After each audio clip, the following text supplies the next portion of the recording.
Hi buddies, welcome back. It's Anne-Sophie and today I'm going to show you how you can download apps on your iPhone 15.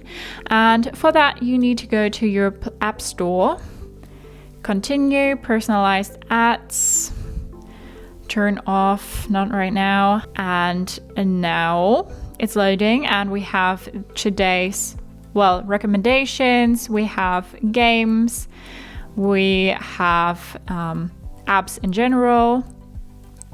We also have the arcade and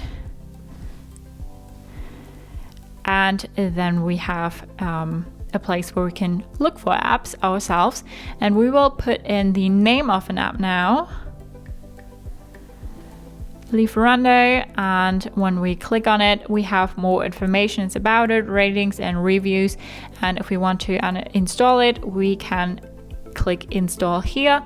Then it's downloading and now we can open it through the button here, or we go back and then it's here on our home screen.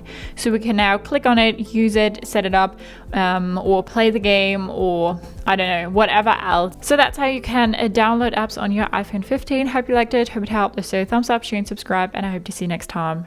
Bye.